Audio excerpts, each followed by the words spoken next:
But if my friends want to go, I won't stop them. The young man fell silent for a moment, let out a sigh, and then smiled warmly. Well, I guess there's no helping it, but you are all still coming with me, right? No, not with Mia. Galop replied firmly. Me neither. Me neither. Me neither. The young man bit his lower lip hard. Alright, fine, it doesn't matter. But if you change your mind, just let me know anytime. That night, the children lay side by side on soft, cozy beds for the first time in ages and fell into a deep, dreamless sleep. Some of them, however, were joyfully playing in the palace of dreams in their dreams. As the night deepened, the young man who had been lying on the sofa suddenly opened his eyes wide. He got up, walked quietly toward Mia, and placed a damp handkerchief over her face. Then he filled Mia's laundry basket with food and drinks, lifted her gently onto his shoulder, opened the car door, and stepped outside. Mia remained still, completely unaware. The young man laid Mia carefully on a patch of grass by a tree and set the laundry basket beside her. He lingered nearby, pacing in hesitation. If I leave her here, she could be in real danger.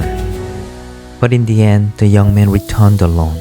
He sat in the driver's seat, started the engine, and cast one last glance toward the children sleeping in the darkness behind him before driving off.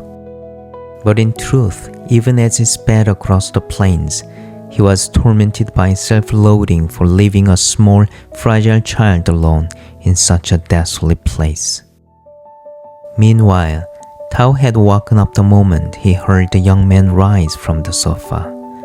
Peeking through half-closed eyes, he watched the man's silhouette carefully. The instant the man carried me outside, Tao shook the others awake. He also stuffed pillows under the blankets to make it look like they were still asleep. The children hurriedly gathered their things and quietly opened the door. Mary helped Arthur, who couldn't see well in the dark. The young man, still pacing near Mia, had no idea that the children were sneaking out. The kids lay flat in the tall grass nearby, holding their breath until the camper van disappeared into the distance. Only then did they carefully rise to their feet. Galop frantically sniffed the air, searching until he found Mia.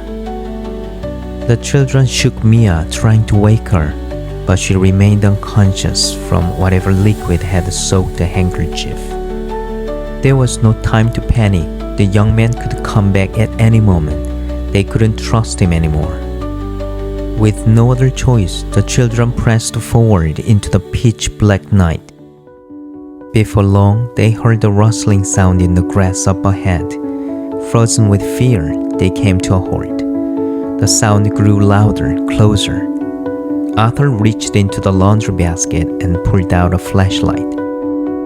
The beam of light revealed a girl around 13 years old with reddish-brown skin. Her long, unkempt hair flowed down to her waist. She had a bow slung over her shoulder and a quiver of arrows strapped to her back. The children sighed in relief. It wasn't a wild animal or the young man returning. Taho, ever bored, pointed to the girl's bow. Hey, that's pretty cool. The girl's cheeks turned even redder. If you're not too busy, could you help us? We are being chased. Without saying a word, the girl gestured for them to follow her.